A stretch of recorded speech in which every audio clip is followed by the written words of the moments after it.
Get your camera going. Alright. I can hear myself. Get your camera. There we go, took care of that. Gotta go to Team Liquid, turn our stream on. Online. StarCast. Save changes. Alright. We are a streaman.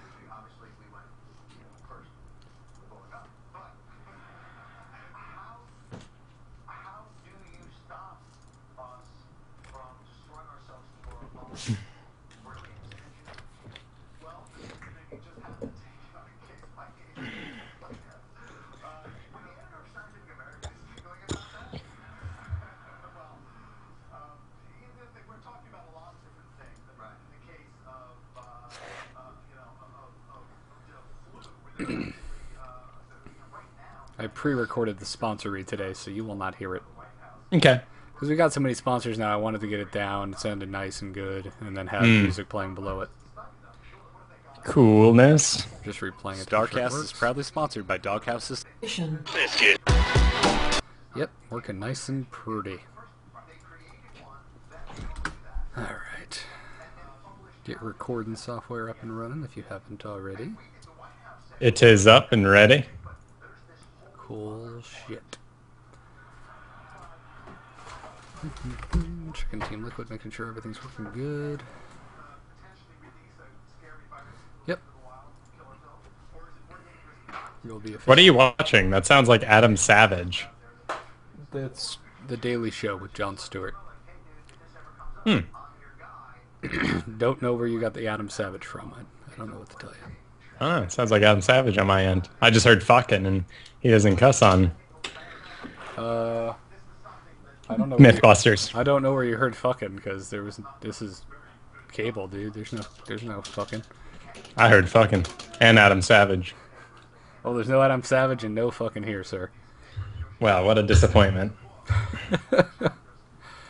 Video settings. XSplit broadcaster save. And can you see this? See what? Okay, cool. Yes. You're all robot. Yes. Screen region. Putting Kyle in the mix. I really need to make a 2-frame version of this. We just haven't needed one yet. At least not for a whole show. And my scene's good. Let's add you to this one.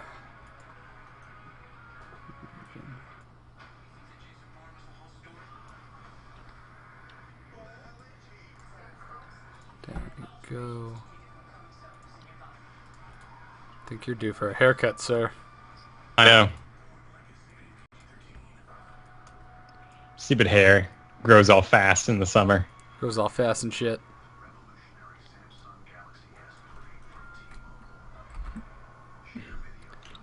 That's good enough for me. Got a title card. Oh, we're streaming. Yeah.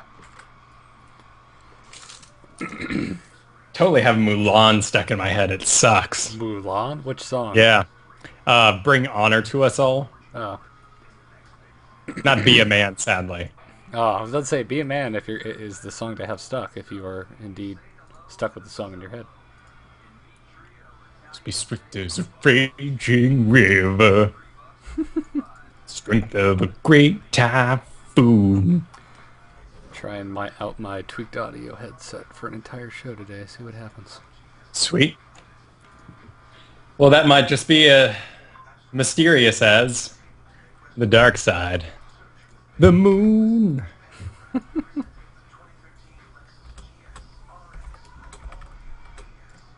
Let's tweet some stuff. I'm doing that right now, dude. StarCast 113 going live now.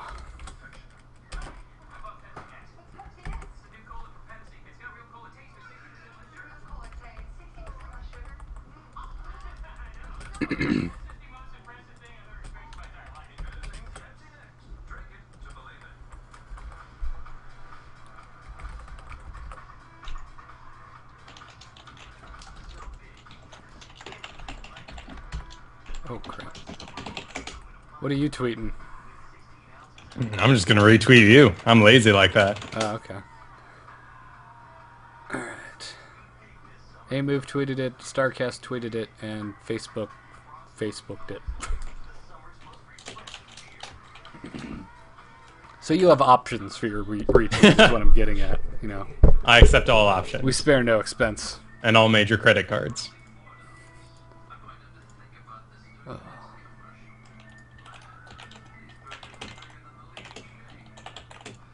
What episode is this? 113? 113, yeah.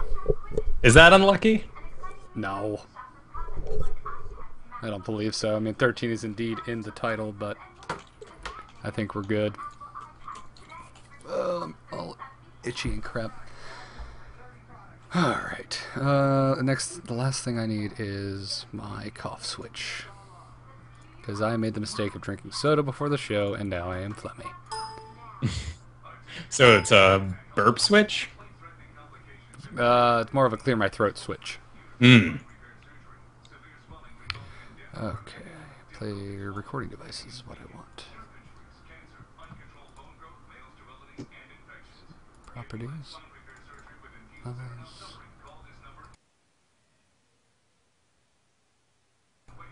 Didn't hear that, did you? Nope. Then we're good. I heard nothing. Cool. Well, let me mute myself and silence the home, and we'll get this thing started. Sweet.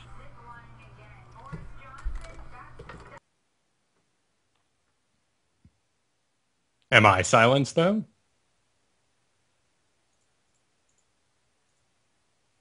I'm not silenced. The stream is mine.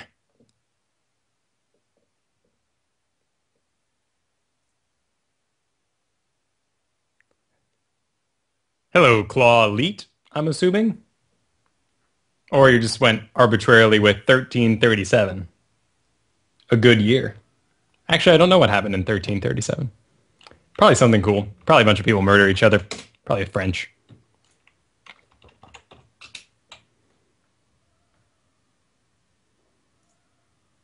Started on a Wednesday, 1337. Edward, the Black Prince, is crowned Duke of Cornwall. Well, that sounds made up if I've ever heard a history fact.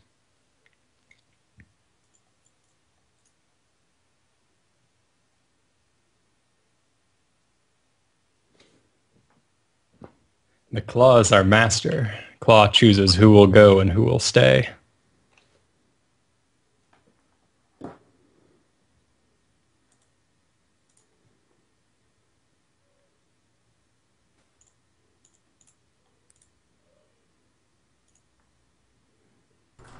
Alright, I'm back. You ready to get this thing started? Let's do it. Yeah. Yeah. Yeah. Yeah. Yeah. All right. All right.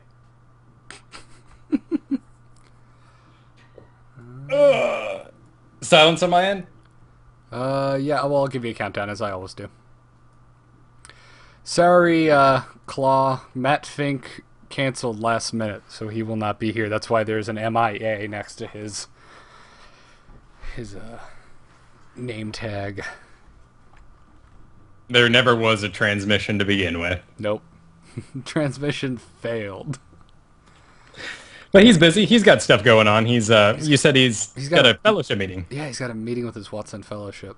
We'll talk How about it interesting. at the top of the show. Oh, okay. Yeah, let's not waste our breath here in unrecorded words. Yeah. All right. If you haven't started your recording already, go ahead and do that.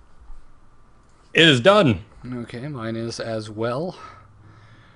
And we're going to get this show going, ladies and gentlemen. So, Kyle, like I said, you're not going to hear the sponsor read, but the people will.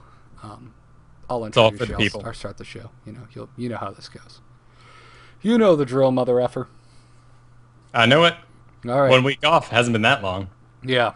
All right, everyone. We are throwing up the title card, which means we're going live in 3, 2, now. StarCast is proudly sponsored by DoghouseSystems.com. If you use the code StarCast or Biscuit at checkout, you will get double memory on your next Doghouse system. We thank DoghouseSystems.com for their support of StarCast. And also TweakedAudio.com. makers of high-performance, noise-reducing earbuds. They have a great deal for StarCast listeners. Use our code StarCast to get 30% off plus free shipping on your next order. Once again, that's tweakedaudio.com. Additional support for today's episode of StarCast comes from sc2quoteoftheday.com. Daily quotes from the StarCraft 2 community. The site may suck, but the quotes are sick. Make sure you check out the new quote archive with all the quotes from your favorite StarCraft nerds. Sponsor an episode of StarCast at thestarcast.com.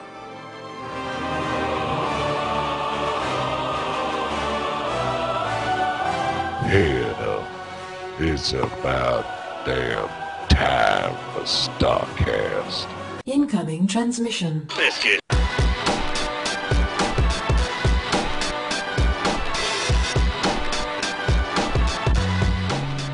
Welcome back, ladies and gentlemen, to episode 113 of StarCast, the StarCraft podcast. We have been gone for a week, and it feels great to be back. With me, as always, is Kyle Ferguson. How you doing, Kyle?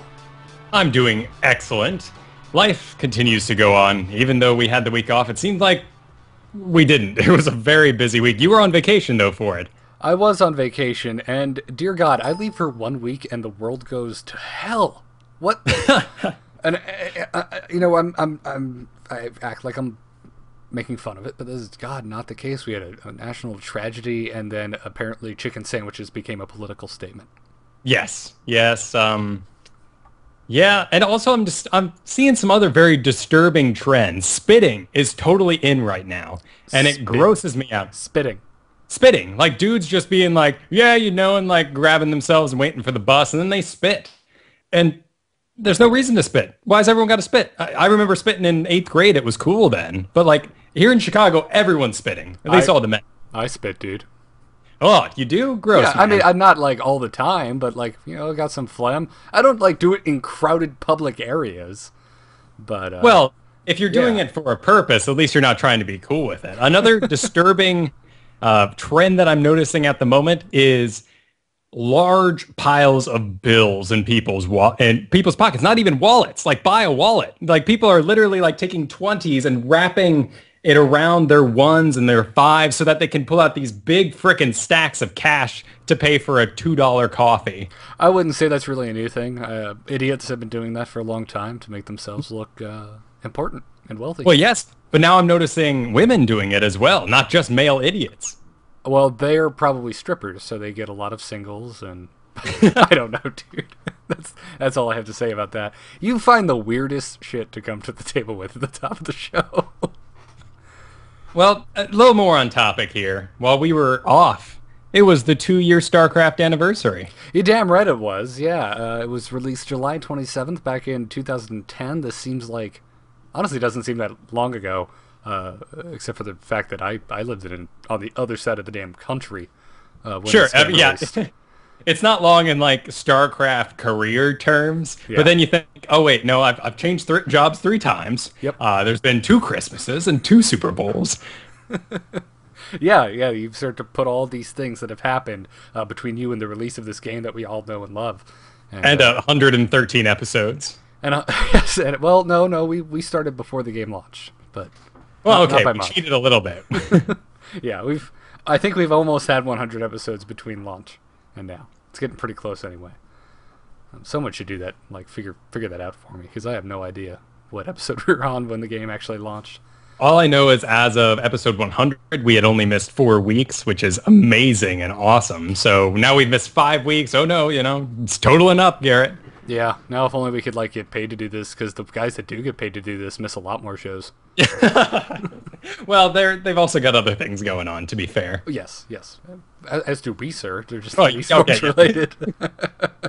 All right, touche. We're awesome. Anyways, if you're tuning in and I think earlier in the week, we tweeted saying that our guest this week would be Matt Fink. He cannot join us, unfortunately. He has a meeting with his Watson Fellowship that came up last minute. And, well, that's kind of important. So he will not be joining us tonight. And, well, we don't have a 2-plate version of our new overlay. So just enjoy the void. Just imagine Matt's beautifully bearded face sitting there telling us that MLG pricing is stupid. I want my face twice in this overlay. You want? I could do that if you would like. Maybe as we get a little further in and I get bored with whatever you're saying, I'll add you 2 times. So Oh, good. Now it's a classifier of how boring I'm being. oh, there's 2 Kyles. That's Garrett's not having a good time. So something disturbing about this July 27, 2010 release date. It means we are over halfway through the year, and that means there's been no beta for Heart of the Swarm, which means there's usually a 3 to 6 month beta before release, so I don't think we're getting it this year. I agree, and I foresee a extensive beta for Heart of the Swarm. I don't know about you, but now that everyone kind of knows what to expect balance-wise with this game, I think we're going to have a much longer beta. Well, and there's a whole group of units that we already know how to play with. This isn't completely new content where we all kind of dive in blindly. There's going to be so much feedback, so much actually usable feedback for Blizzard that I agree. The beta will take at least 5-6 months. Yeah, so many reasons for Idris to rage again. Well, he's had enough this week. Yeah, Lord knows he has. Yeah, we'll talk about that a little bit later. But yeah, damn, 2 years. That's crazy. And Blizzard kind of let me down. They didn't do anything really all that cool for it. Every time Warcraft has a birthday, they do some kind of awesome retrospective or. Yeah, or you get an in-game pet. I mean, granted, we don't get in-game pets, but a new profile picture. Yeah, portrait could be cool. Yeah, but you have to log in on the anniversary date or something would be cool. Well, to be fair, we did get a massive patch. In terms of StarCraft, that is. Yes, but I think some people would argue that it's not really a gift. Well, maybe I sugarcoated it a little bit. Yeah. Moving into our next bit of news for this week, probably the biggest story of the week. Patch 1.5.0 is now live. If you're listening, I'm sure you're very aware of this. You've probably logged in. We're probably very confused, like I was, as to why the download was also crazy and whatnot. But yeah, although I was kind of expecting it. We talked about it on This Week in Blizz on Monday, and I was bracing. I'm like, I'm not going to be able to log in for an hour, and I waited until the last minute. I didn't do it when I left for work. It took like 5 minutes. Didn't take long at all. What, to log in or get the system reworked? The system consolidation or whatever the heck they called it. Yeah, that took me a solid half hour. Did it? Okay, wow. Yeah, mine was done in like maybe 5-7 minute stops. Well, you do have a doghouse system. I don't think that goes into it at all. Maybe my internet. I don't know. I don't know what to tell you, but I had a really smooth transition. Coming along with 1.5.0, we've got a new UI. At a glance, it's a similar styling. It's a lot more cinematic. Like, it really showcases that back. Things are more see-through. Yeah. The edges are cleaner. You know me, Kyle. I'm big like art, whore, because I do design for a living. Sure. I really like it. It's not as much blue. The last UI was like blue crazy town. Everything was that semi-translucent blue. Now they've gone a lot darker on a lot of the pop-up windows, which I really like. It makes things a lot easier to read. I think it's actually, my theory about it is it's a big generalization so that they can just have it all there and then put in the backdrop. So Heart of the Swarm, Legacy of the Void, Wings of Liberty, all are going to look the same in the menus except for ships or bugs in the background. I'm about to say, I'm sure we'll get like the little creepy goo on the edges of our shiny I hope it's the exact same. Like it's Char sitting there flying just like whatever that planet is, and then an Overlord just comes on by and then hits warp speed. All right, well, have fun with that. The rest of us are hoping for a very Zerg-centric UI. So, most certainly. Well, something gooey. Yeah, absolutely. A bit of slime instead of those weird piston things going when a game closes. Yeah. So Kyle, what's your thoughts on the UI as a whole? Been a lot of varying opinions, on Reddit, on the official forums, and just talking to my buddies online. Everyone's got a different opinion, it seems like. I mean, my general approach to it is I like it. I think it's cool. The arcade is now in. So for those of you who did not check out the arcade beta, well, it's in the game now. It didn't change too much in the grand scheme of people searching for games because once it went live, everyone basically said, I want to keep playing Nexus Wars or squad tower defense. So there's some cool new games, but they're not getting showcased as I'm sure Blizzard hoped. Yeah, I do like though. I mean, for someone who doesn't play a lot of those type of games, I do like they have like your top 10 chart. You can change it from like most played to top rated, and there are different games in there. And the most important feature is you can actually learn what the game is about before you get into it. Yes, and they've got quite an extensive sorting feature. They've got it looked like at least 20 categories. I didn't sit there and count them all, but your tug of war, your tower defense, etc., etc. Tower defense will probably never get clicked by me, so let me know how that goes. Will do. So I like it too. I was actually kind of hoping you would not like it so we could have an interesting debate. Well, I have a few nitpick things, as much of the community does. All right, yeah. I find it weird that, well, first of all, I'm a little insulted as Zerg. Because when I go to select my race, I see ghosts, I see a High Templar, those are cool, and I get a changeling? Seriously? I was thinking the exact same thing. I mean, a Hydralisk, like that's what we had. I mean, sure, it's a little boring, but it's cool. Everyone loves Hydras. Everyone wants Hydras. They just don't really work well. Here's my conspiracy thought on that. I believe that we got the changeling because that particular illustration was done by Sam Wise, the lead art director. I think he was just like, well, damn it, I want one of my art pieces in here. Bam. That's an interesting theory, and could be accurate, unless they're going to have some sort of new unit sitting in that block, and this is the filler for the time being. Yeah, I'm joking. You know what I did notice is previously, on the click, when you pick your race, there was all three race images were from a CG portion of the game. They were very hyper realistic, whatnot. All three now are illustrations. And I think they went for a more illustrated look with their redesign. Yeah, I would agree. It's, like I said, more cinematic, most certainly. Yeah. The other, and this is one that's been certainly circulating the community that I agree with, is you go and you press single player, and it doesn't take you straight to ladder, which is odd because that's why you keep playing this game. It is, in fact, the fourth button. It's second down on the right, which is multiplayer, but still kind of odd. And then once you get to the ladder, you have to move all the way to the right to make sure you're selecting 1v1, which I don't know if Korean is read left to right, or right to left, I guess it would be. But it just seems backwards. I disagree because there was a direct quote from Blizzard saying that for new players, they want them to start with 4v4 and work their way down. I don't know. That popped into my head. That was actually brought up on one of the things I read on Reddit, and someone linked to the quote.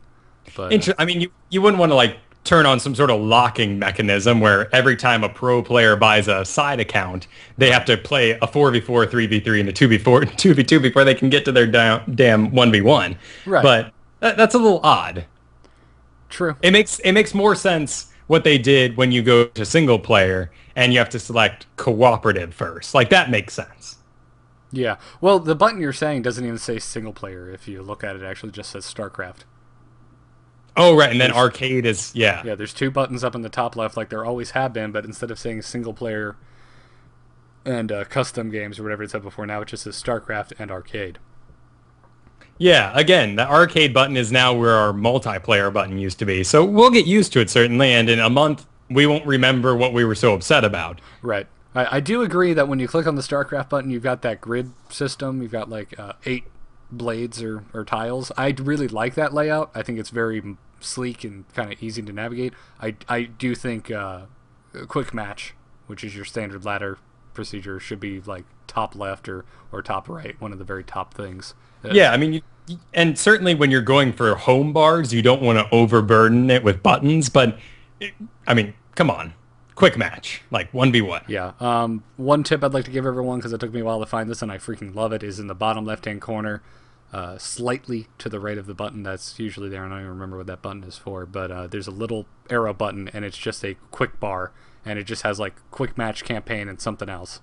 So whatever you're doing, whatever screen you're on, you can select quick match from that little quick bar in the bottom left. Oh, interesting. Yeah, which that I thought was cool. So we got the new UI, the new arcade, yep. And some other nice graphical improvements along with some interface and actual in-game improvements of, like you said, things being compiled more neatly so that the games load faster. Right, and I'm sure they had to restructure the game in some way so that they can utilize their new streaming updater. But somewhere along the way in this reformatting, customs games got a little messed up. Did they? Well, yes. I did not hear about this. Like roaches. Roaches having one supply in custom matches. I did hear about that. Yeah, you're right. Were there others that I didn't hear about? There's so many out there right now. It's hard to tell what's real because, in fact, some people made up false things this past week, like saying, "Oh my goodness, I uncovered the 4th race." And then someone named, Blizzard Balance or something was like posting in Reddit, like, "Oh God, you weren't supposed to find that yet." And like this whole, I don't know, this lie, this hoodwink on the community tried to happen. But there were some odd things. Now, one of the improvements that's interesting and tactically interesting as well is there's a new creep color, which is a lot lighter on the minimap. Yeah, I'm all for it. It pops more. It's a lighter pink now as opposed to like a darker violet. But I think if you're just sending an observer, just to run around and take a look at some things, you might not notice that on the minimap as easily. You're talking about the red dots? No, I'm talking about the creep. Like the vivid purple it used to be is now that light pink, like you said. Yeah, but I think the light pink pops against more terrain colors than the darker violet. Anyways. Oh, that's an interesting thought about it. I didn't think of it like that. Yeah, but I also didn't just think of the thought that I thought you were thinking. Oh, geez. Which is if you switch it to where all enemies show up as red, maybe that bright pink clashes with it a little more. Interesting. I'm not sure. I mean, either way, you should search all the way into a base when you scout to make sure there's a building there. But yes. All the same, I can see some people who may have missed a Zerg base this past week due to a lighter pink creep. And the creep itself has changed. Has it? Yeah, if you take a look at it, it's been graphically improved. It's I did play some Zerg this week, and I did think it looked a little different, but I couldn't really put my finger on what it was. It's a little bubbly. Bubbly. Okay. Yeah, the old version looked like it kind of had waves of wind crossing it. This is more like it just kind of has areas where it's pulsating. Yeah. I think it's just all in all less shiny now that you mention it. Which I'm kind of all for. It makes seeing your units a little easier. There's not as much going on. Of course, if you're playing on low resolution, which a lot of the pros do, and a lot of people who wish they were pros do, you're it sounded like a diss. But it's not going to really make a damn bit of difference for those people. Yeah. Now, there were some cool other changes, such as orbital commands and planetary fortresses now have the same control group when building SCVs, so you don't have to tab between them. I agree wholeheartedly with the guy who posted on Reddit saying that Terran got a buff and then pointed to this change, because this is awesome. It's a buff for Zerg, too. I hated this so much. How is it a buff for Zerg? Because now we don't have to tab between various layers and hives and hatcheries to make queens. Oh, I never even noticed that was the problem. Yeah, so if you had a hive and the rest were all hatcheries and you went, "Oh my goodness, I need 3 queens. Queen, they'd all go straight up to the hive. Okay. Yep, exactly. All and right. now they distribute themselves. Gotcha. That makes sense. Just like the SCVs. Okay, that's nice. That is a really nice quality of life improvement. That's how I thought in my head it should have always worked. But that's like having, if your barracks with different attachments, like in the first one you have queued was a reactor, won't let you build marauders even though you have a tech lab on another one. So I don't understand why that was ever an issue with your command centers and hatcheries, etc.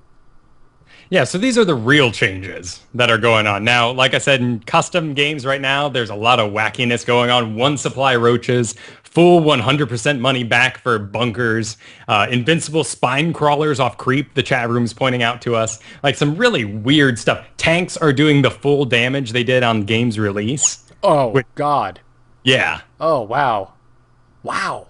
That's ridiculous. Hydras have 90 health and queens move faster off creep. Either way, like the patches are all screwy. Up is down, black is white, cats and dogs living together, mass hysteria. Yeah. Okay. Enough, I get the point. Yeah. But in your ladder, things are doing just fine, except for the fact if you lose, you might lose 200 points. Gotcha. Oh, yeah. What the hell is going on with that? I did not see this. And you put this in the notes. What the effing F? A lot of people are experiencing this. Losses are and even some wins, like negative bonus pools that they have on a win. This guy posted his picture, and he on a win lost 226 points. Wow, I would rage harder Yes. than usual. Although I would win, so it wouldn't be raging as much. Well, sure. Wow. And I haven't seen Blizzard mention this yet. They are working on it. They're being very quiet. They're not addressing particular issues, again, because a lot of these seem like they're not universal. When the files got consolidated, it seems like some people's PCs put old patches in the wrong place. Some people's custom games are perfectly fine. Others are completely screwy. So they can't just make broad statements that we're going to fix this and this, but they're working on it is all I've heard. Yeah, well, Cloakin, community manager for the StarCraft official forums, he actually did make a blue post detailing known issues. Now, everything we just mentioned, I don't even think is in his rundown here. He posted 5 things that are known issues, and he said, number 1, viewing certain players' profiles was causing the client to crash. We have released a temporary fix that allows these profiles to load without crashing, but some ladder-related data may not appear. The ladder data is not lost, it is just not being displayed while we work on a long-term fix for the issue. He said number 2, searching for maps in the arcade can sometimes not return any results. Number 3 is attempting to open version 1.4.4 of StarCraft 2 pinned to the taskbar will cause the launcher to go into an infinite loop. Please try launching the game from the installation directory to get around this. We are working on a solution as well. That seems really specific. Yeah. Number 4, some games appearing in the join game list of the custom games menu on the StarCraft 2 side of the client will cause the game to be played using an older balance. As a temporary workaround, please start lobbies from the create game page. Again, really weird. Like, yeah. This is reminding me of when we talked about all the weird glitches that have happened over the many, many years that Warcraft's been out, or World of Warcraft. When we were talking about that on This Week in Blizzard, we're like, yeah, they can add one little thing in, and all of a sudden elephants are floating in one of the zones. Like not sure what caused this or how it happened, but weird crap's going on. And then finally, number 5, they said we are getting some early reports that a few people cannot publish their games. So that's the only official response I have found, and anyone has referenced when talking about all these bugs. So this is, as you and I have just discussed, a lot more bugs that they really haven't mentioned. So I hope they don't go all Diablo 3 on us and just stay quiet. Yeah, it's an interesting situation they put themselves in with this patch, because the game's been out for a long time, and to suddenly have it not work at this point, particularly when seasons and other sorts of tournaments are going on right now that are suffering. Yeah, and that brings us to our next point is getting deeper into the bugs for patch 1.5.0, and specifically its effect on the tournaments going on right now. Today, for example, the ASUS ROG Republic of Gamers Summer 2012 tournament started up, and there's a really, I would say, potentially game-breaking bug that's affecting Zerg play specifically, and it's the hot button right now over on Reddit and whatnot. Liquid Chef made a really good post detailing exactly what's going on, how you can kind of work around this issue, and then he had some suggestions for how to fix this going forward. One of the points he brought up was, everyone's like, well, they just shouldn't release patches before a tournament, and he being an intelligent human being, says, well, there's always tournaments going on, so that's probably impossible. That was my exact reaction, is like, tell me a time over the last year and a half that there has not been an active tournament of StarCraft 2. Yeah, exactly. Except for this past Christmas, because there was nothing. Even then, we had something little. I mean, there were little things going on here and there. It's just the big dogs were sleeping. It had finally gotten tired. Anyway, the biggest bug right now is the larva bug. Basically what it is larvae left behind after a hatchery is destroyed now block the Zerg from retaking the same hatchery location, which did not used to be the case. There's a workaround for it that Sheth mentioned in his post. Both Destiny and Docs AU told Sheth that you can turn all of the leftover larvae into overlords. That way, so if you're maxed, you can still morph a unit. This is, because you're on 200, overlords all you can make. And then you just cancel them all to destroy the larva. And the other option is to kill each and every larva, which seems a little micro-intensive, and we all know how long it takes to kill freaking larva. Yeah, with their massive armor, unless you got some ultralists just hanging around ready to have at some larva babies. But yes, this is outrageous. It's ridiculous that the larva is sitting in the way of rebuilding your base, and that you have to have maybe at some points up to like 700 minerals just to get rid of every single larva with this fix. Right. I mean, more than that, if you've been injecting every time. Yeah, it was something Chef brought up. If you've got, like 11 larvae sitting there because you've been playing correctly, this sucks. You're screwed. I hope I have 1,100 minerals just sitting around in case one of my expansions gets taken out. That's not how this goes. And obviously this is not working as implemented or as intended. I mean, this is... Don't go to Blizzard like, why'd you do this? It's obviously a mistake. Yeah. But this needs to be addressed like soon. Very soon. Now in Chef's post, he basically he kind of gave us his thoughts on how Blizzard leaving major glitches in StarCraft with tournaments going on and whatnot, and some of his ideas on what we can do to prevent this. One of his ideas, which I think is probably the most possible, or at least the most likely for Blizzard to actually do, is a revert option. This isn't the one I like the most. But he mentioned a revert option, which he says would allow tournament organizers a way to revert to a previous patch for an event. Which they have this. I mean, there's been times in the GSL where they haven't advanced the version yet. Like, they've strictly said, now realize, when you're watching this, Phoenixes don't have the new range or whatever may have happened. So this is happening right now. Are you sure about that? Yes, yeah. I went digging and I couldn't find anything saying that that's a possibility. Maybe not a possibility. Maybe it was later in Korea. I just remember watching matches where they said certain patches are not in effect right now. Yeah, I don't... it's just that Korea patches last, says Pseudocom in the chat room. Yeah, so that makes a lot more sense. The next thing he mentioned, which is what I like the most, he says tournament server running the previous patch. To quote Sheth, he says, Blizzard simply keeps a server up for a previous patch for organizers. There is a beta test for beta test server for new patches, and there should be a secure server for the previous patch for these tournaments to be able to use in case the newest patch is broken. This, I think, is something Blizzard might pursue, because his third suggestion is LAN, and every time I see someone bring that up, I'm just like, just don't even bother, because they're not going to freaking do it. Yep. It's a modern era. It sucks, but... It's just not going to happen. If they're not going to do it for Diablo, they're not going to freaking do it for StarCraft. No LAN is going to make a whole lot of sense in 30 years, but right now it still seems kind of odd. Yeah. So, what do you think about that, though? That second idea, having I think that's a great idea. I mean, we've had a beta test server for a while now. Why can't they? Why can't we not to mention lag issues, not to mention the fact that you could have people rent that tournament server. I mean, there's money for Blizzard directly by having a tournament that you need to pay to get on that server. Yep. Why not? Wherever you have server hubs, just have a couple tournament servers.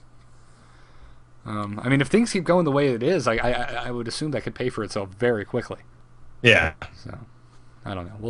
We'll see what, if anything, Blizzard does about this whole bit. We've got links to all of these things that we're talking about, by the way, Shut's posts and whatnot. I mean, you can find it over on the StarCraft subreddit, but we've got links to all this stuff in the show notes. That'll be up on StarCast.com, hopefully tomorrow. And the odd thing is, things are still being discovered. Now, granted, like I said, a lot of these are we discovering these, or is this a screwy, mixed-up patch situation? There's one thing going on right now where people don't know if it's supposed to be in the game, and it's that carriers... It used to be that they'd launch interceptors, and if you move the carriers, all those interceptors would run straight home.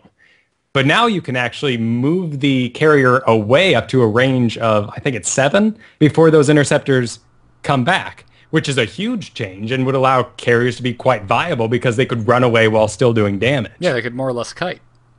Exactly. Not very fast, but they could kite. So are these changes? Are these just weird patches that fell into our laps? It's hard to tell right I would now. say if it's not detailed in the patch notes that it is a bug. Yeah. And it's got to be. I mean, if it's not something that Blizzard has straight up said in Protoss, bullet point, carriers now fire while moving or whatever, or deployed interceptors do not return to carrier before moving, something like that, then I believe it is a bug. Yeah, it seems odd that Blizzard would think the community's not going to notice this. We don't have people playing this professionally. Yeah. Yeah.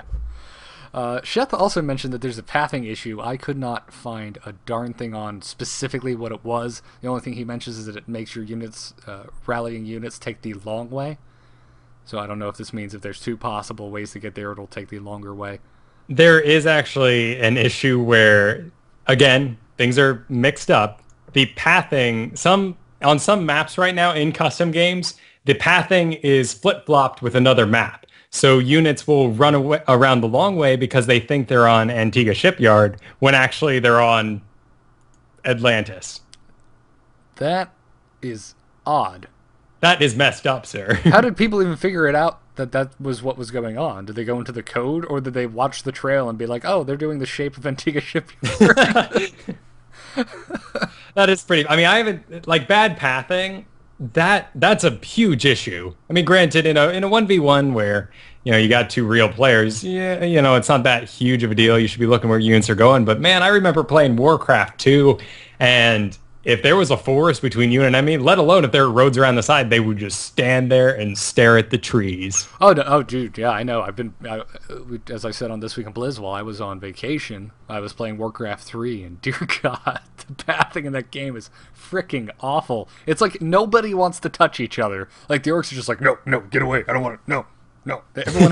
Everyone has almost like 2 units worth of space between them, and I'm so used to StarCraft now where everyone's just like nuts to butts and like, yeah, let's go.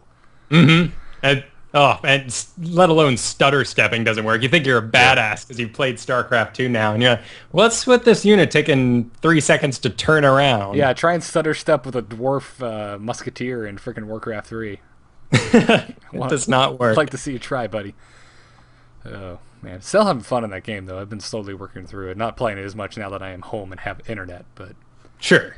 Yeah. Good times. So, if you're out there, write us in an email, starcastshow@gmail.com. And how many years have we been doing this, Kyle? Dude, we took a week off. That's my excuse. Let us know what odd things you've been finding, and hopefully we'll have a fix by next week. Before we move into the next story, Kyle, I have to call you out because my new roommate, Mike, who apparently sat in for me for This Week in Blizz last 2 weeks ago, he ratted you out, man. He said that you screwed up the sponsor read and had Ben and him in tears because instead of Doghouse, you said Donghouse. I did. That is why I re-recorded it on my own time. Awesome. Yeah, that's great. Yeah, he told me that right before the show. I was like, there's no way I'm going to get through all of StarCast tonight and not bring up Donghouse. Do not go to donghouse.com because... Yes, please don't. That's probably something you don't want to see. And they do not sponsor the show. Anyways, so we mentioned it briefly, but yes, obviously ASUS ROG is going on right now. It's in Finland. It's not a place. It is now available. Everyone on the internet, donghouse.com is available for purchase. We have segued now, sir. You can leave the Donghouse alone. Anyways, yeah, ASUS ROG kicked off in Finland today. We've got Apollo, TLO, Caldor, and Wolf all casting. So that's a nice casting group there. And 32 of the world's best players all fighting it out. I think I'm rooting for Tasia. I'd like to see Tasia take this. I need to see who's playing.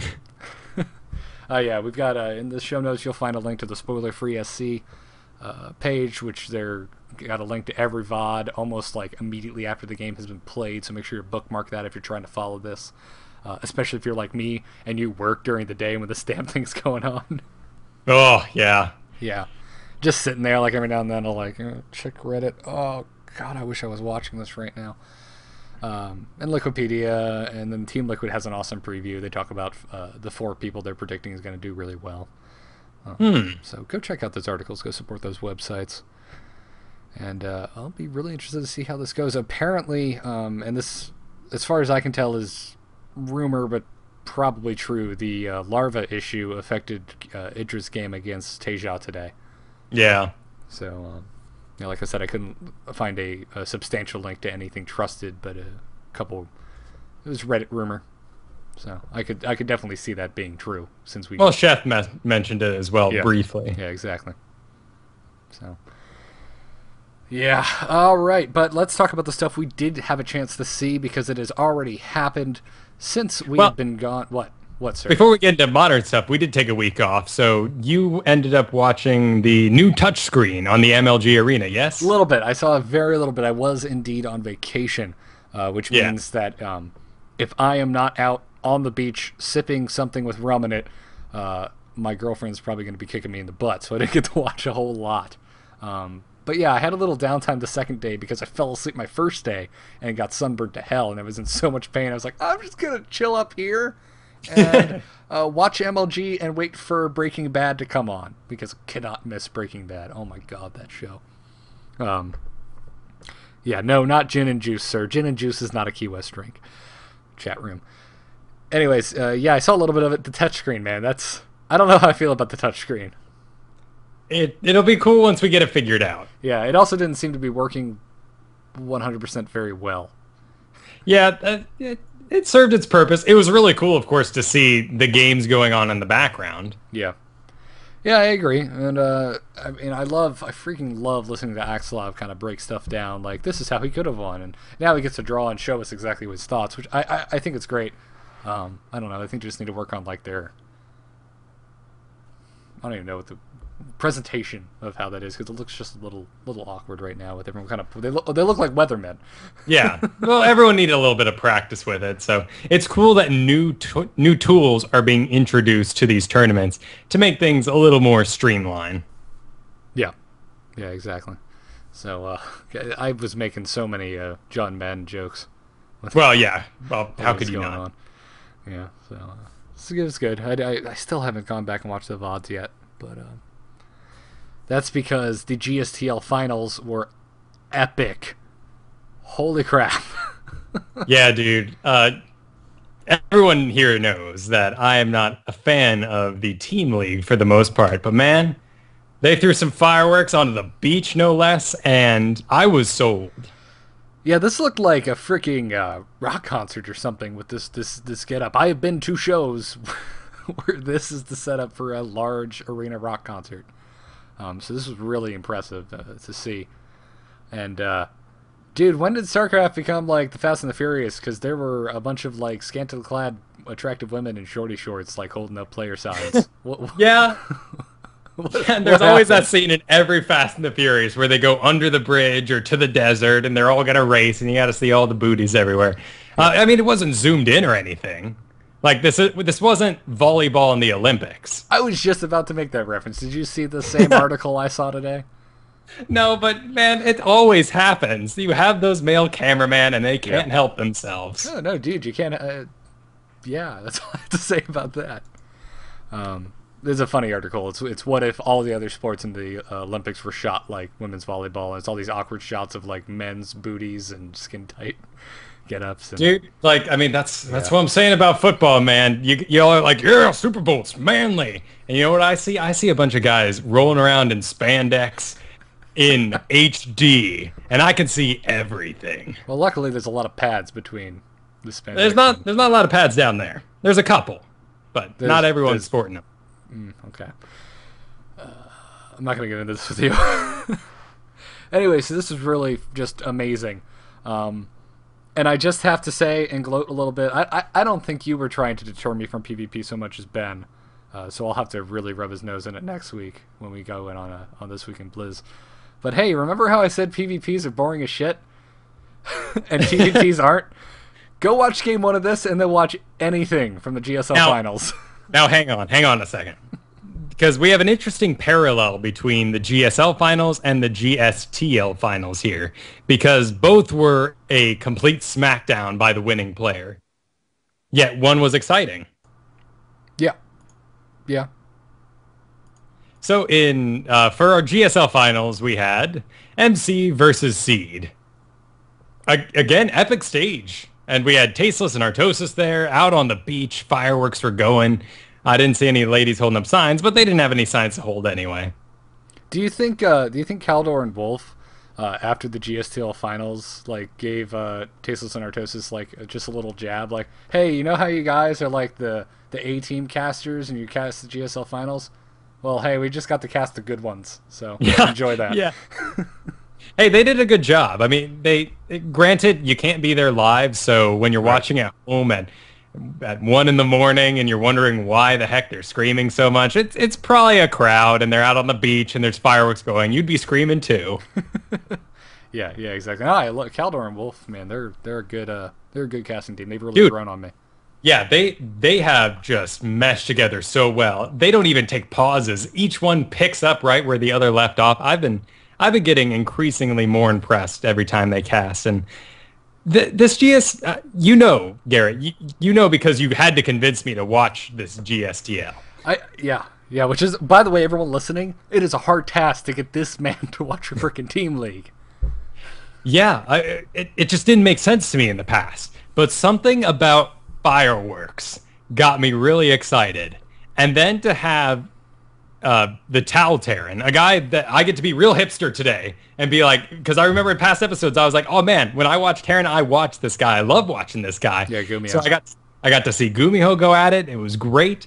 And the team league finally made sense because he had, spoiler alert, an all kill and took out the entire other team. And suddenly the idea of these snipers and these other players and like who you put into play and like this whole dynamic of what a team league is, it finally clicked for me and I get it now. And I'm going to be watching it from now on because before I was just like, what are these arbitrary instances? Who's fighting? Oh, he lost. Well, now we'll just put in another player. But when there was that all kill, it all made sense. Yeah, and the whole idea is it's a strategic placement of your players to stop something like that from happening. Who do I put in? Who do I save? Yeah. So it was fascinating. Yeah, and before we get too deep into how awesome GuMiho looked this finals, let's talk about that game 1. I thought he was done and out at least 3 times during this damn game. The part that impressed me the most was he knew the exact timing of a Hellion drop. Because he just moved his Marines straight into the smoke. Yep. And he had no sign it was coming. He just knew that that's about when that sort of thing happened. Yeah, she goes check and perfectly catch this Hellion drop. Oh, and nice. Of course, my Zerg heart just screams for joy at all the Hellion play against Terrans and Protoss recently. Yeah. Indeed. Well, I mean, if you're going heavy Marine, you can usually get away with Hellion. So, and since that's what, yeah. Although that game 1, GuMiho was doing pretty heavy mech, which is what ended up winning him the game. Well, it won him a lot of games. He was very powerful mech. But just the ridiculousness of the control of these two players and the fact that in order for GuMiho to take it, the only option was apparently to take the 2 non-gold middles and control the whole map through that. Oh, man, the casters lost their mind when he took the middle closest to MMA's base. They're like, he is expanding towards MMA. This is insane. That's my Kaldor. That's my best Kaldor impression. So, oh man, yeah, Kaldor excited it's one of the gems of the esports scene right now. I love it when that guy just loses his mind. Yeah. So, anyways, the bottom line is, go watch this. Go freaking watch it. If you don't have a pass, pay for it because this was one of the most stunning finals I've seen all year. And oh my goodness, game 2. Versus Slayer's Min. First of all, this was the first time we saw the shorty shorts ladies on stage, and I was like, "Oh, that's interesting." But it was cool to see them, announce their player in that format again. Like this team league works so well on this kind of stage. And with the camera pointing at the other team, looking how sad they were. Back to FXO, looking how excited they are. Like, it just worked. I like it in the arena because it's a little smaller, so you've got these bleachers full of the teams pretty much facing each other from across the room. I think that works just as well. Whatever. You entered this saying fireworks got me into it, so you're already wrong. You're in it for all the wrong reasons, so I don't need to listen to you. I'm not in it for the wrong reasons. I am the poster child of what all esports needs to do, because people are always wondering, why aren't people sticking around for the final ceremonies? And it's because you don't shoot confetti at them. It's because you don't have chicks on stage with streamers. Like, you gotta jazz it up. Yeah, that's why people are gonna go nuts. You gotta cover them in toilet paper like the end of a Blue Man Group concert. I want confetti, and I want the little race symbols on all the little pieces of confetti. Yes, make that happen. Hand drawn, please. Do it. Yes, hand drawn. All right, fun stuff. Yeah, I'd have to say Game 1 and Game 3 were probably my favorites. Game 3 against Coco was nuts. Yeah. It was so freaking weird. Like, Coco was on the back foot the entire time, almost came back. He did something that Zerg should never do. He expanded towards GuMiho and took a freaking, like, hidden expansion, like a rock's toss away from his main. And it was got clearly away with it for almost 10 minutes. It was a well-calculated risk, clearly. Yeah. I think it may have been even based off of watching GuMiho's past games, because the pathing took him right past that. No creep spotted at all. It was a really cool choice.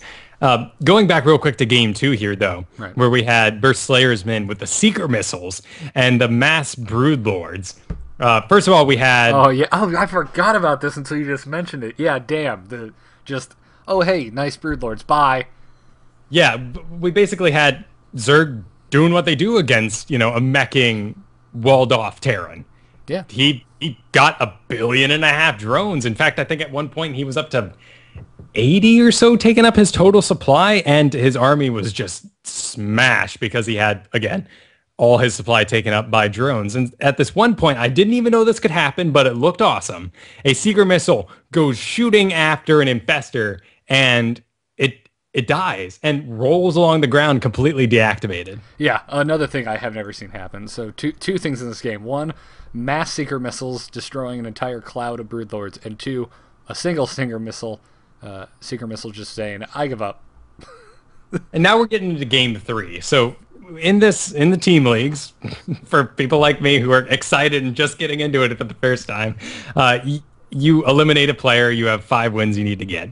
Mm-hmm. So you have GuMiho, who is just riding on pure adrenaline, and my God, he must have thought he was unstoppable. And because of that, he became unstoppable. It's so interesting how much confidence, and if you look at players like Idra, you see this immediately, how much confidence has to do with a game. And for nerds, no less, like a nerd tournament having everything to do with confidence. Yeah, it really does. And it's funny because I started trying to explain how excited I was about these games to the people around me, and I started referring to GuMiho as a Gundam. Yeah, it's like a Gundam. He shows up, everyone just freezes and dies. Oh no, it's GuMiho. Dead. Damn. Yeah, Game 3 was great. Really. I'm not gonna get too deep into it, but that hidden expansion was great. And honestly, Koka probably could have taken this if he hadn't made that infestor pit back at his main. Yeah. Which tipped it off that, he's got an expansion somewhere else. Because until that point, he had done such a good job of hiding everything that he had. I don't know why he did that. Well, I think a lot of it had to do with the confidence. I mean, basically everyone on his team Slayers looked at him. And again, I think everyone who's watched this going, where's all the Slayer big guns? Like, why... Yeah. Are some people not feeling well? Like, no, you take this one. It was odd that... I mean, granted, Coca, we've seen him a lot. We've seen a lot of these guys do amazing in Code A. We started with Slayer's MMA, no less. Yeah, and I was really rooting for MMA, and I know I when I messaged you telling you to watch these damn games, that once I was finished, that I haven't enjoyed a finals in so long, and the people I were rooting for didn't even win. Like, not to say I wasn't rooting for GuMiho. Once he knocked out Coca, I was like, okay, I just want to see him get an Alco because this will be amazing. But at the time, I was rooting for MMA like crazy, especially with that story last week. MMA special to me because I got to see him win a GSL. Well, and it would have been so great for him in this point in his career where he seems to have been demoted by his own team. And that's just got to hurt. Yeah, it really does. But. So you open with a guy who's not been doing so hot lately or has been doing well, but I guess the team doesn't think so. So, I guess they were putting one of their weaker foot forward, but man, did it snowball for them. We have Slayer's Ryung go up and, again, just complete GuMiho ownage. Yeah, you just steamrolled Ryung. And then we end with Slayer's Puzzle. And Puzzle's a great... he's another Protoss I watch for. Mm-hmm. But man, if GuMiho didn't make this look like OP, like it basically looked like, no, this is rock, paper, scissors game. Terrans beat Protoss was how this final game looked. Pretty much. I mean, Puzzle played good, but GuMiho played perfect. Yeah. I mean, it was so well done. And just especially in this climate right now, this I'm talking about like it's politics now, this political climate. In this like StarCraft 2 climate right now, where everyone is just screaming, Zerg Imba, Terran underpowered, like everyone's got this feeling that Terran's been hit a little too hard with the nerf stick. And to see GuMiho just destroy one of the top teams in Korea by himself it's a hell of a story. This is why esports this is why you should watch it. This is what makes it interesting and compelling, is stories like this. Yeah, and not to mention, I mean, again, GuMiho's been bouncing around Code A for a while. He's been in Code S before, but man, I'm really excited to see what happens with him. And he was playing Sans Towel in this final. Yeah, I started calling him the Sweaty Terran. Yeah, I guess I would have been. He was a shiny man by the end of this series. He was sweating up a storm. So, whatever, sweat to win, I guess. Yeah, and the coach, man, he was thrilled to pieces, tickled pink. I've never seen a coach taking so much. Like he looked like he had won it himself. Yeah, he was really stoked. And then the GSL Finals happened. And well, in reverse order here. Yeah. Well, I tend to tier the show in what I think is the biggest news of the week, and GSTL definitely trumps GSL this week.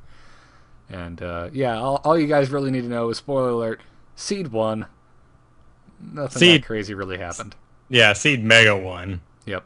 Yeah, which I am really happy about that, and I said it last week. All I can really hope for is that Seed wins, because I really didn't want to see MC win another GSL. So. Yeah, it would have been great for him. I mean, it was odd to see him go so far in this GSL because he's been doing great in foreign tournaments, but it's been a while since he's had his Korean victories. And I thought for a PvP, it was perfectly thrilling. It was so one-sided. Yep. Yeah. And it wasn't one-sided like a team league where this is the most awesome thing you've ever seen. He must be the most powerful man in the universe. Well, the games weren't insane. The majority of the games weren't insanely one-sided for the GSTL. I mean, especially game 1. GuMiho almost lost multiple times. Koka damn near came back.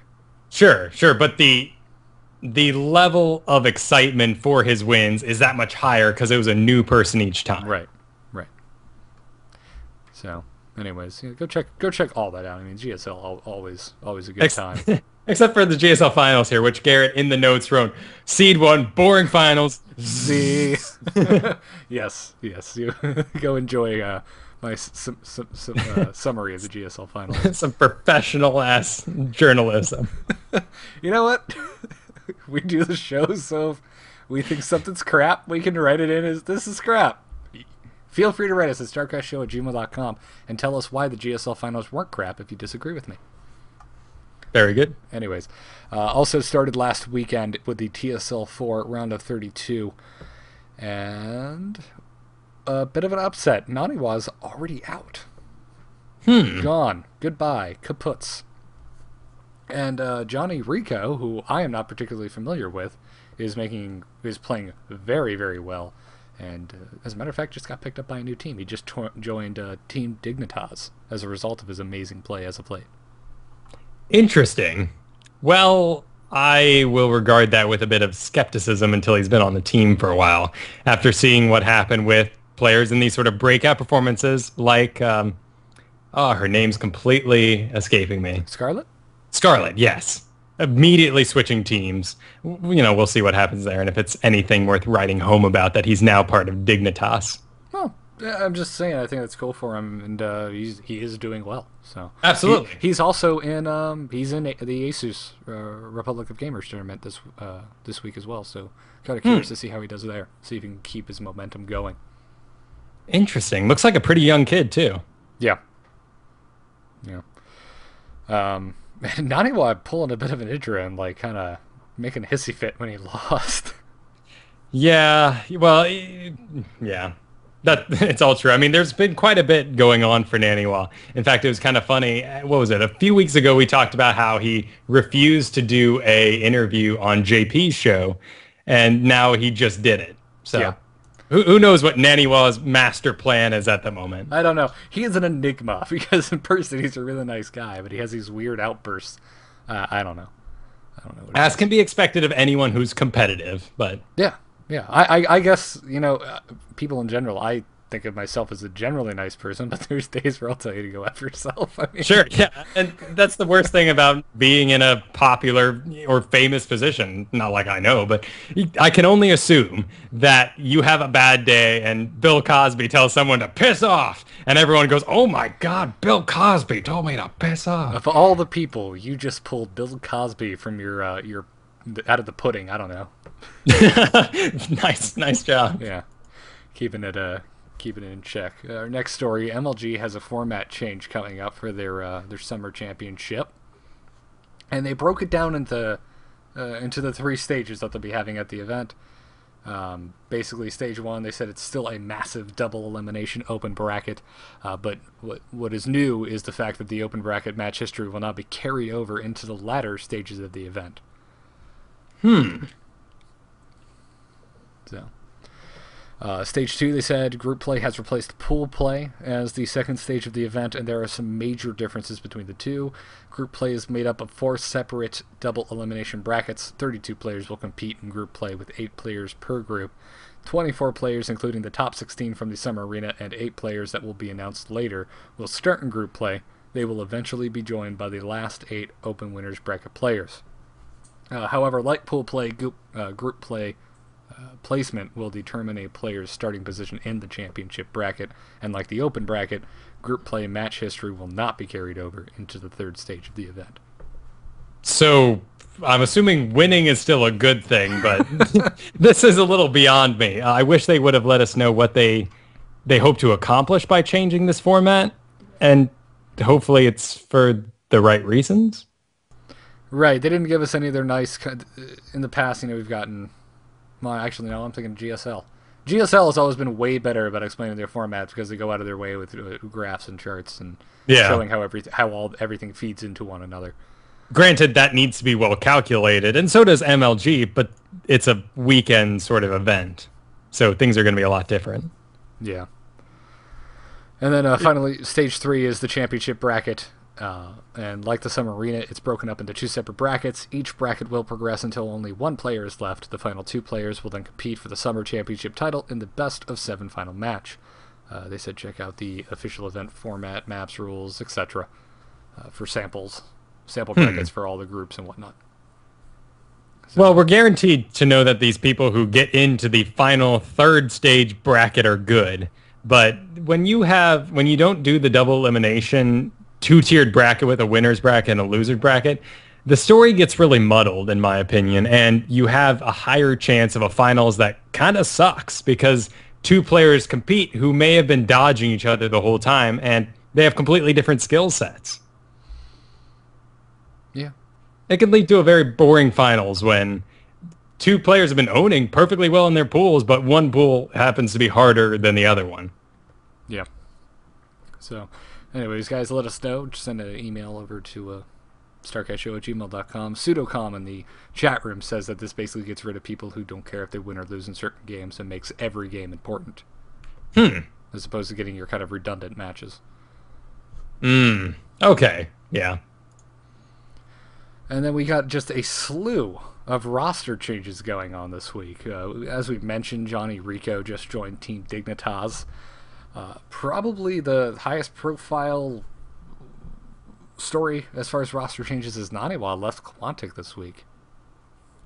Yeah, I mean, this was, we're still kind of hot on the heels of his being switched around for his behavior and then being picked up because he's a good player, of course. And now this seems like it was a choice. It wasn't due to anything particular. Yeah. Naniwa made a post in his on his fan club in Team Liquid, saying that he wasn't kicked out or outed or forced to leave. He said it was it was his choice, and I haven't had a chance to listen to Real Talk, but I'm assuming that was brought up in the Real Talk with JP.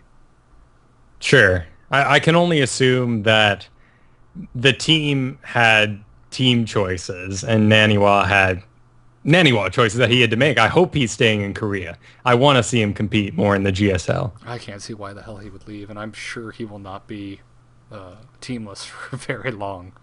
Yeah, or maybe he will. I mean, he does well for himself, but certainly having a team and a paycheck is nice. Well, let's pull our money, Kyle, and let's start a team and get Naniwa. There you go. Let's buy Naniwa. Done. We're starting the Biscuit team right here, right now. And Team Biscuit with Naniwa seems to be their only player. Don't know what's going on there. And then he leaves the next day because he doesn't like being paid in ramen. Yep.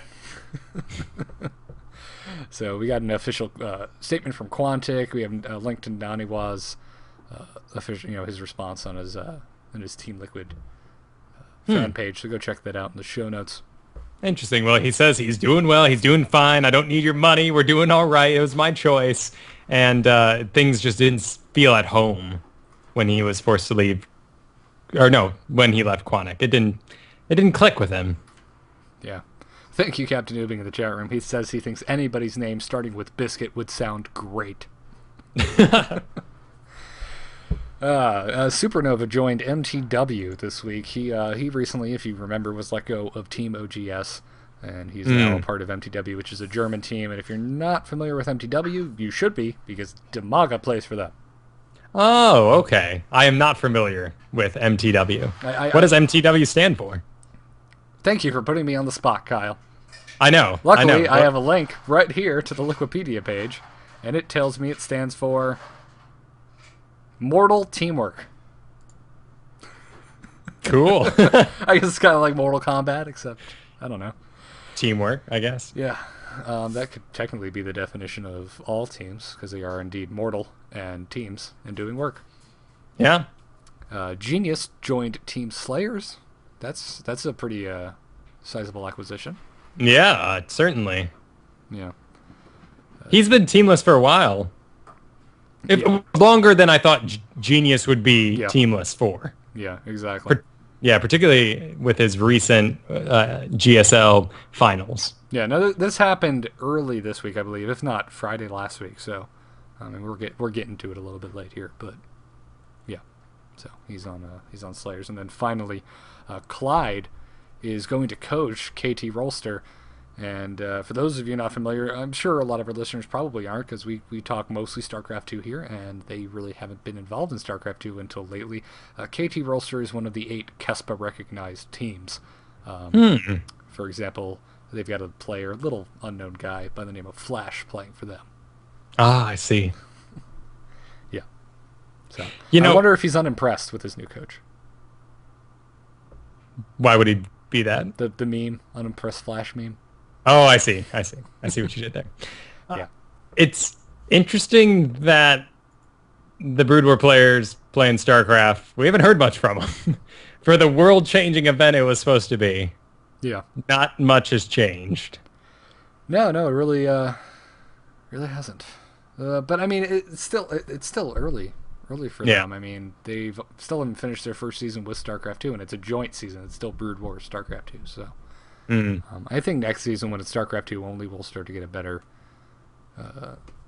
feel for their skill sets. True. So, or when one of them just finally decides, I'm going to go throw down with the GSL guys, they'll be like, okay, scale of reference. That's what I've been wanting.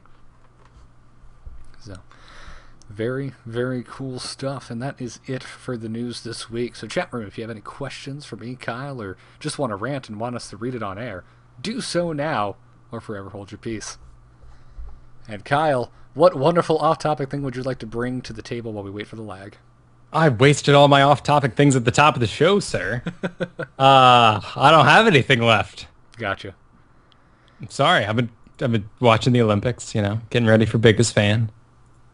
Yeah, that's good stuff. Good stuff. I'm not a big. There we go. Olympics. I am not huge on the Olympics. Not a giant Olympic fan. I just don't get gymnastics. Like, it's like the American sport too. Swimming is all of a sudden because of this past Olympics, but gymnastics, it just never really clicked with me. I don't find sticking the landing very impressive, and that's what it's all about, apparently. I guess. And the high bar thing, like, I don't know. The rings are very impressive. I am impressed to shit by the rings, because if you've ever tried to do that, like, you cannot hold your arms out and support your weight. You have to be buff as hell. Yeah, exactly. So having a frame of reference, and I understand I cannot jump between bars while doing a flip and grab onto the bars, but sometimes things just are just too far gone. Too far removed from what I do in a daily day. Yeah. I mean, it's not to say that I don't respect it. It's obviously stuff that I wouldn't be able to do in a million years, but it just bores me. Kind of like ballet. I can't ballet, but I don't watch it either. The thing for me is, where is the line between what is Greek athletics, like the human body, the spectacle of man and woman, and what is tools? Because, like, windsurfing's in the Olympics, and that requires wind, water, a board, a sail, and the person riding it to understand how to windsurf. It's so removed from the track and field. I mean, ping pong is another one. Yeah. Well, I don't know. If you have other sports like hockey and basketball in the Olympics, why can't ping pong? You have tennis, and ping pong's pretty much tennis, just a lot smaller and faster paced. Yeah. A lot smaller. No. Bedrockness wants to know who we think's going to win the ASUS tournament. My money's still on Teja. For all I know, Teja could have been knocked out, but I don't believe Teja was. Yeah, you were voting for Teja earlier. Yep. I'm honestly not very familiar with this tournament at the moment. Yeah. Oh, we got a link to the Liquipedia article, so you can pop that open and come back to that question if you'd like. Yes. Where is Matt? Matt is in a meeting. We talked about that at the top of the show.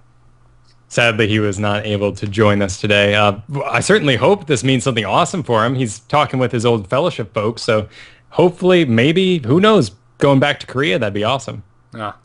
Apparently, CNN did a piece on I Am MVP. I did not hear about that. Yeah, Holy crap. We can't watch it during the show right now, but it is shot up to the top of Reddit. Yeah, we're going to have to watch that for next week. Yeah, send me a link, Current TV, or you said it's on Reddit, so I'll just go grab it over there. It's shot to the top here, so. My thoughts on it? That's awesome. That's my thoughts. We'll probably bring it up. Yeah, I'll definitely watch that. He said apparently the coverage they got is almost a year old, though. He said it's kind of disappointing. Well, not a year old, but it's from... Oh, wait, no? Oh, maybe. Yeah. I have no idea. So, as you've been watching the Olympics, what country do you think is going to win? Well, there's events. Oh, I guess at the end they pull them all together and see who really won? Yeah.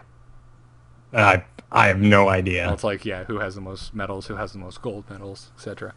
That's the thing. There's so many events that I don't think should be part of the Olympics. I mean, I'm glad everyone gets a shot, but this is getting a little Grammys, everyone gets an award for something sort of thing. Thinking more the Oscars. Yeah. Oh, here's a fun question. Claw Leet says, if you wanted a glitch to make any Unit 1 supply, what unit would you like? Ooh. That is I love fun, stupid questions that'll never happen. They're great. It's been dirty, the videos I've seen of the one supply roaches with the control people have today. Yeah. Maybe hydras, because then you could actually have enough of them to kill a siege tank. Maybe hydras, so you can have enough of them. That's a fun bit.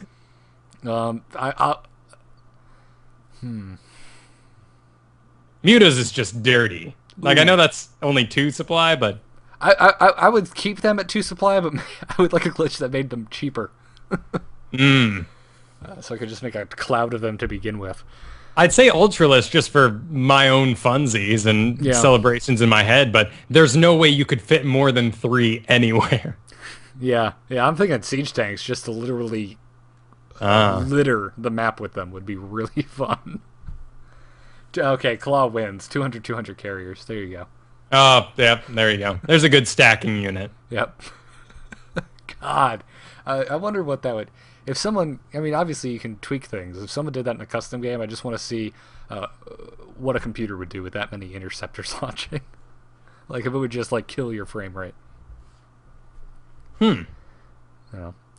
So, fun stuff. What kind of guitars do I have? That one, that acoustic right there, that was my first guitar. I inherited it. It's a Washburn acoustic. The Stratocaster covered in stickers next to it is the first one I bought with my own money. It's not American because I couldn't afford it. It is a Mexican-made Stratocaster. And the one next to it is a Gibson Les Paul Studio. Yes, real Gibson, not Epiphone. Oddly enough, the Mexican-made Stratocaster has held up better than the super expensive Gibson Les Paul. And that's, I guess, how guitars work nowadays. Mike, the bassist asked, why no basses? Why no basses? Because Brian Griffith, the guy who does the music for the show, used to be my bassist, and he's the best damn bassist on the planet, so I had no need to ever have to learn how to play that 4-string beast.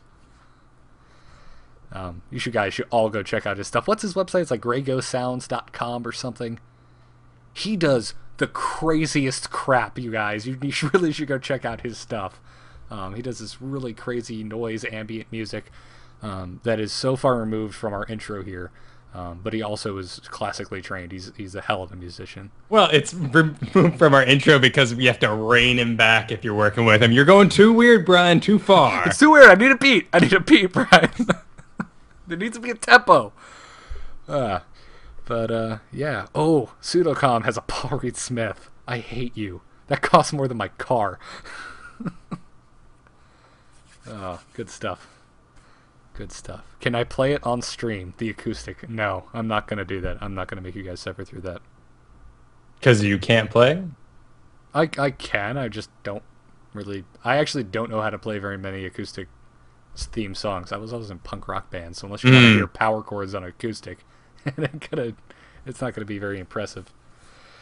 The TL Top General thread, is SC2 considered an Olympic sport? Oh, what do we think about that?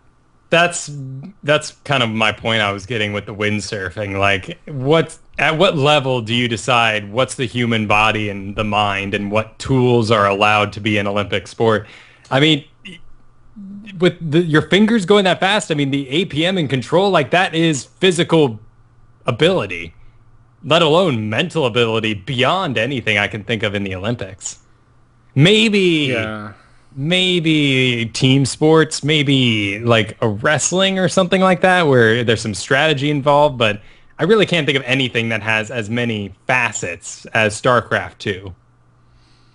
Yeah, I'll give you that. I mean, we definitely have to be a decent amount away from allowing any type of virtual sport into the Olympics just because of the way the world works at the moment. I can't see it happening in the next 4 years, for example, but we'll have to see. Yeah, I mean, I'm sure a lot of countries just wouldn't have the funding to put up for... I mean, look at some countries. Some of the events they win at is basically because those are the sports that country can afford to have, and they get really damn good at those sports. Yeah. But yeah, that's actually a really good point I didn't even think about. There's going to be countries that just do not have access to gaming computers or video games in general. And even if they did have it, some countries have such high censorship laws that StarCraft's not even available. So. Yeah. I don't know, it's an interesting line to drive. I feel like there's going to have to come a time where the Olympics needs to decide what it is. And if it wants to be this, Greco-Roman best body in the world sort of contest, that's one thing. But, now we're getting into ballroom dancing and things are getting weird. Dude, if luge is an Olympic sport, if literally who can slide down a hill faster in a friggin' sled is a sport. Have you ever gone luging, though? It's a blast. Oh, I'm not saying it's not fun. I'm just saying it's not particularly physically demanding. I can lay down. I can lay down damn good, sir. Yeah. It's also incredibly dangerous. Yes. So anyways, that's it for today's show. As you can tell, we're taking off-topic questions. So yeah, Kyle, unless you have any closing words, we will end the show. That's it. Great to be back. It is good to be back. It's weird. We have, like you said, we have not missed a lot of shows. So when I miss a week, it's like, I have so much StarCraft stuff I need to talk about. What is this? I have no one to talk about it with. Anyways, big thanks to everyone who left 5-star reviews in the iTunes store this week. Big thanks to Yushi, that's my best bet at pronouncing that, R. Smith 2011, and Lars Judith. Thank you very much for your 5-star reviews. And if you haven't left a 5-star review and you're one of our many audio-only listeners, please leave us one on the iTunes store. It's the best way to support our show and make sure we get noticed by people who may not have heard our show before. StarCast is a production of amovetv.com. The StarCast, not amovetv.com. It's just amovetv. I'm a moron. amove.tv. Yes, amove.tv, exactly. TheStarCast.com is the place to go for our forums, archives, shirts, and more. You can catch us live Thursday nights right here at 8 p.m. Eastern Daylight Time on twitch.tv/amovetv. You can email us at starcastshow@gmail.com or call us at 941-882-0281 and leave a message. And you can follow us on Twitter at the StarCast. You can follow me at Garrett Art, and you can follow Kyle at Kyle Ferguson. And listen to our ramblings and stuff. And you would have heard me doing a lot of yelling about Chick-fil-A this week. I'll tell you that much. And big thanks to our production crew. Big thanks to Captain Newbing, who puts together that audio-only file for the podcast audience. And Octane Pro, who helps book all of our guests, even if they don't show up. And please go check out our other show with me and Kyle, This Week in Blizz. If you enjoy Diablo, WoW, and StarCraft, you'll really like that show. Keeps you up to date. It's usually about an hour. And we actually stay on topic pretty damn well on that show. Well, we have segments, so it helps things move along. It helps. This week we started talking a little bit about Batman, but that movie was just, you have to talk about it. You can't not talk about Batman. So, Kyle, when you're not doing This Week in Blizz or StarCast, where can people find you? You can find me over at my other podcast, Biggest Fan Podcast, where we follow the fad that's driving me mad. And this week, I'm being driven mad by the Olympics. So come check out that episode. We just posted Batman Week. It took forever for us to finally organize episode 100, but we did it, even though it was like 3 episodes worth of work. So it should be like episode 104, but whatevs. Kyle. Whatevs. Kyle. Yeah? Where's episode 100? Only after you listen to it will I allow you to die. That is a terrible Bane impression. That is absolutely awful. But it's fun to put your fingers in your mouth. Oh, Gotham's recording. That's my... What was that? It was Speak Up? Did you see the picture of him with his tan lines from wearing that mask? No! Are you serious? That's awesome. Send me a link to that. It's so funny. That's got to be cool. Before we go, Captain Newbing in the chat room asks, can we drunk call that number and get on the show? If it's funny enough, yes. We will totally play a drunk call on the show. But you have to be, like, real drunk. Like this is, like, put the number in your phone right now. Yep. Garrett, what's that number? The number is, get your phone out, everyone. It's 941-882-0281. Cool. Now write it as StarCast. Put it as home. That's our home. Yeah, we're at home. And just forget about it. Forget about it for like 2 months and then drunk call. You won't be trying too hard. It'll be real. When you're at the bar, you're crying, you're stupid drunk because your girlfriend just broke up with you and you think you're going to drunk dial her. Don't. Drunk dial us instead. Yes, there is the solution. If you were going to make a bad drunken call StarCast instead. Yes, save yourself the trouble. Do not call your boss. Do not call your ex-girlfriend. And definitely don't call your mom. Call StarCast. Anyways, guys, thank you so much for an awesome episode. Thanks for sticking around, everyone who tuned in for the live show. Please go check out our sponsors, DogHouseSystems.com and TweakedAudio.com. Our code for both of those is StarCast. It'll get you double memory with Doghouse on your next rig, and it'll get you 30% off and free shipping on your next noise-reducing earbuds from Tweaked Audio. That's what I'm wearing right now. I've been using these babies to work out. They are freaking awesome. I love them.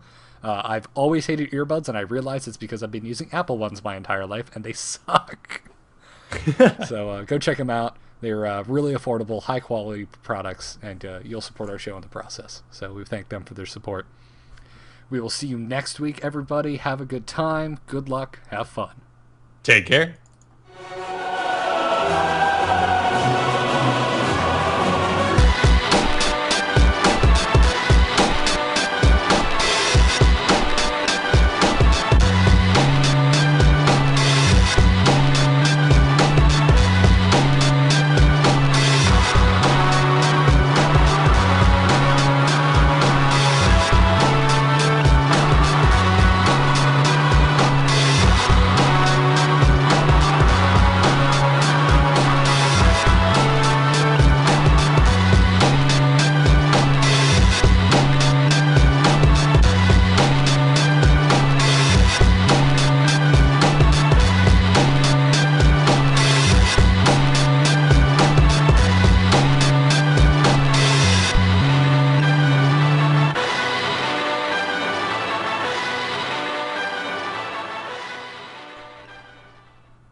Oh, that was a good show. That was a good show. We're still streaming, but... Well, then let's kiss our own asses some more. What a great job we did, Oh, guys. yeah. Felt good. We're the Felt best. good to come back and just be the two of us. It's been Yeah. I feel like it's been a while, but I know we just did a two-person show not too long ago. In episodes, anyway, but we only do this once a week, so Yeah, that's a good point. things do seem further apart. So everyone's like, now play guitar. Ah! No, I'm not going to do it. Oh, okay. All right. Here is your task for the week. The people who stick around after the show to listen to us ramble. If you can go tell your friends, promote us wherever you can, get people to show up to the live show. If we hit like 300 live viewers on a show where Day 9 is involved, I will play guitar after the show. That's your goal, everyone. I might even sing. Yeah, you get us 300 live viewers, I will play guitar and sing on the freaking show. Ooh, you need to sing a good, embarrassing song that you most certainly know. Something from Green Day, because I know you know all those. I do know a lot of Green Day songs. And Blink-182 songs. Because they're all the same 4 damn chords. Just in slightly different order with a different strumming pattern. What was that? It's like Taco Bell. Just like Taco... My roommate's yelling, just like Taco Bell. All the same ingredients, slightly different organizations. Well, that is Mexican food. It's basically all themed foods, but... Green Day's good, do Call Me Maybe. I don't know Call Me Maybe. But I'll learn it. I'll learn it for you guys if you get us more live viewers. Kyle, did I send you the Call Me Maybe done with nothing but lines from Star Wars? No, I haven't. Oh, I never even saw that original one. It doesn't matter. Go watch the one with just Star Wars lines. It's freaking awesome. I purposely avoid song internet memes. Ever since Window Intruder or whatever it was. That was like Bedroom Intruder. That was pretty funny, though. You have to admit. Oh, it was, but it was just such a face palmer. Yes, Captain Noobing, I have seen bad lip reading on YouTube, and it's freaking hilarious. That's quite a funny YouTube series. What did I watch today? I watched something today that was funny. Oh, Batman and Robin play Xbox. That was pretty funny. That was humorous. So, yeah. Have anything else before I go and leave you to ignore me until Monday? No. Okay. All right then. I mean, I won't be ignoring you actively. I just won't be speaking with you in a recorded setting. We could just have Garrett and Kyle shoot the shit cast. Well, I'll be out of town this weekend. Oh, you will be. You'll be in Florida, but not seeing me.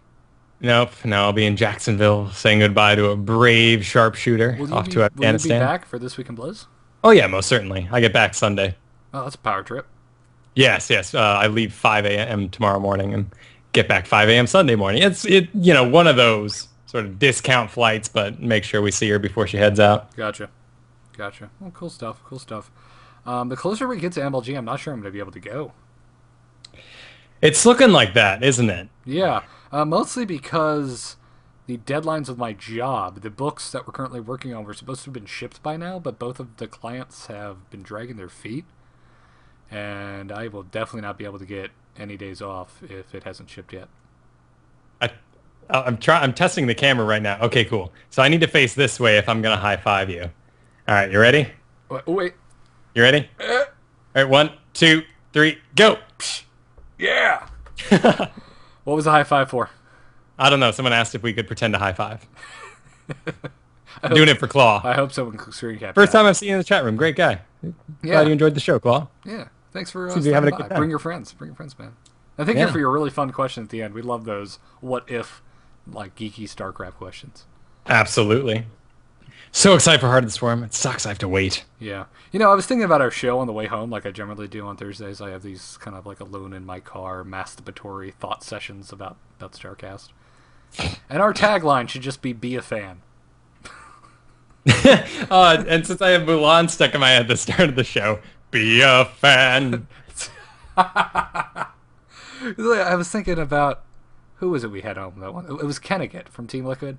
And we were asking him his thought on some balance thing or how he would change it. And he said, well, you know, I'm not a pro gamer, so I don't really know. And we were just like, well, just for fun. You enjoy the game. You enjoy playing it. Just what is your thoughts? And that's kind of...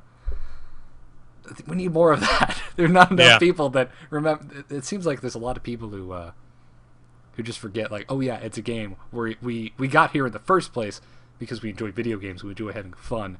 And it seems like a lot of people have kind of forgotten that you're supposed to just kind of enjoy it, and well, they've lost that geekdom of just like, what if? I don't know. It goes with the territory of a game where you win, and being right makes you win. So, Good you point. know, Good a point. lot of people put a lot of stock in the fact that they're correct, and they have documentation from pro players saying they are correct. Yep. So. Yep. It's a tough situation. I'd like to think it could evolve and people could be a little more open to casual gaming, but with time, we're still accusing people of not being hardcore enough. I mean, just look at the female gaming audience. Oh, Lord. Poor ladies. God. Yep, that whole bit. So many things I'm mad about this week. Starting with Chick-fil-A. You've been bringing that up a lot. You have no idea how pissed I am about it. And it's because everyone, the people I work with, have been confronting me with how awesome it is that everyone's supporting Chick-fil-A after a couple political figures have come out against it, saying they don't want them in their counties or whatever. And like everyone in my job agrees that, like, oh, it's so great, everyone's rallying around Chick-fil-A's right to free speech, and I'm just sitting there like, it's not the point. Yeah. You're missing the point. Like, I mean, to me, I'm like, I just want chicken. Exactly. I'm usually not one to like be like, oh, I'm going to boycott that. I'm never the boycotting guy, but unfortunately for Chick-fil-A, I have options with chicken, so I will not be purchasing their chicken anymore. Yeah. Strangely, I'm always hungry for chicken on Sundays, so they always miss my business. Yes, thank you. College. Hangover on Sundays, I want a chicken biscuit from Chick-fil-A. Crap, they're Christian, they're closed. Screw you. Yeah. So, yeah, that same thing here. I always want to go there on Sundays and never open. So, anyways, well, I will call it a night now. Maybe Sweet. I'll tack this on to the end of the show, call it a bonus cast. Okay, cool. I didn't record it, so that's all you, man. Oh, yeah, I'm still recording, so. Okay. Newbie, you can feel free to tack this on to the end. If you want, little, You're breaking the fourth wall, man. breaking the fourth wall. Whatever. It's fine. This is all whatevers. Since it's after the show, we could like talk about spoilers and stuff. Spoiler! Wait, let's try and think of fun. Bane kills Dumbledore. Yep. Picard, high five Gandalf on the moon. Yep. There it is. That happened. All right, guys. Thanks for sticking around after the show. We'll see y'all next week. Actually, please tune in Monday for This Week in Blizz. Like, no one ever comes in for the live show on that one. We're doing good podcast-wise, but live show still hasn't taken off. It's still in episode, 17 this coming week? Yes. It's a baby. 18. Yeah, it's still a baby, I know.